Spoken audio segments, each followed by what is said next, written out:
What's up, guys? I hope you're all doing well, and thank you so much for popping into my review for another surprise review. It's The Nun II. I talked about Requiem for a Dream and Fargo this past week on the channel because we've got Darren Aronofsky and Joel and or Ethan Coen films coming out. Why am I doing The Nun II? The Conjuring Last Rites opens in about 2 weeks, I believe, and this is the only film that I have not seen leading into the new one. I've seen all the other ones. Don't know how I managed to slip up on this, but this was the most recent film. The Conjuring universe has it's going to be 9 films or something. We have 4 Conjuring films, 3 Annabelle films, and 2 Nun films. It's pretty crazy the money that they were able to accumulate, because this is a pretty profitable franchise. And I don't think the Nun 2 is any different. I remember hearing that it did okay, and I'm hoping that the new one does okay too, because The Conjuring 2, believe it or not, is probably my favorite horror film of all time. For the longest time, I said it was either 1978's Halloween or The Conjuring. But I mean, The Conjuring 2, after rewatching these films, getting into the spirit of it again, The Conjuring 2 is just such a beautiful film that, has such a tension, but at the same time, such a warmth and a tenderness to it. I just think that movie's a masterpiece. Even if some of the stuff towards the end is a little silly with the tape recorders, crossing each other, I can get past all that because I'm so invested into these people.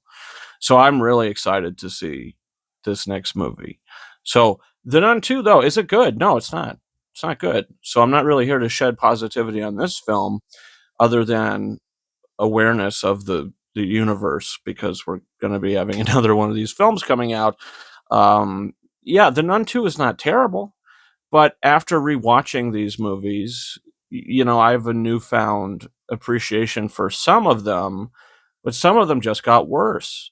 Like the first Annabelle film, I don't hate it as much as I used to. I don't think it's good. I think it's kind of hollow, but it's not terrible. And honestly, the first Nun film I remember hating. After rewatching that, I mean, it's not a good movie, but it's very atmospheric. It's creepy. I like the ending.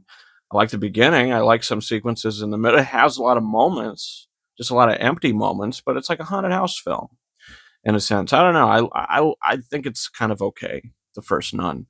But the Nun 2 takes whatever remnants of the story that you had left from the first movie that actually wrapped up at the end of the first movie before the credits even started, to show that the Warrens did an exorcism on this Frenchy guy who's now got the thing on his back of his neck, and he's, a world traveler. So he's meeting a woman who has a daughter at a school, and you've got the nun the lead nun, Sister Irene, and she's got to come back and stop it because there's similar sorts of terror going on.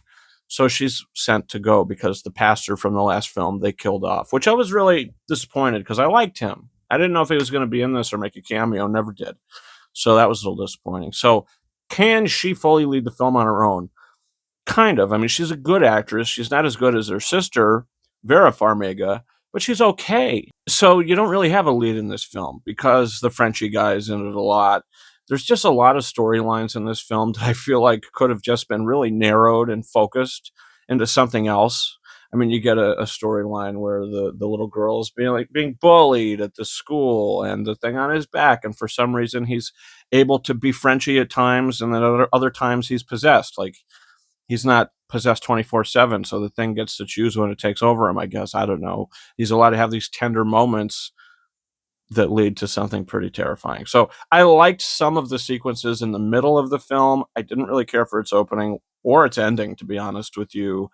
I thought the film just ended on a complete whimper, like, well, that was a complete waste of time and forgettable. So this might be my least favorite film. Annabelle Comes Home is probably my least favorite film of the series, but this is probably the second worst. It's not like something you can't watch. It's not like you watch it and you're angry watching it. You're just kind of bored, but you're entertained at some points. It's not a good movie. It's like a 2 out of 5-star film. Yeah, I wasn't thinking it was going to go that way. I thought I was actually going to like this. The series as a whole, like I said, Conjuring 2 is the the best for me, then the first Conjuring, and then probably third place is a film like Annabelle Creation, which I used to really love when it came out. After rewatching it, it's got a little more issues for me, but it's probably third place. And then The Conjuring 3. Actually, we haven't rewatched The Conjuring 3 yet. That's the one that kind of is going to take me into the next one. So maybe I'll do a review for that as well. I think I already did when that came out in 2021, but that was a really weird time, so I don't even know. But yeah, I plan on really giving my definitive rankings at the end of all this. But that's it for me on the Nun II, guys. Tonight I'm seeing Honey Don't and Eden. Ron Howard has a new film coming out as well. And that's about it for me, guys. You can follow me on Twitter and or X at Ranking72 and Instagram at KingArises131. That's about it for me. Thank you so much for watching my review for the Nun II. And until next time, over and out.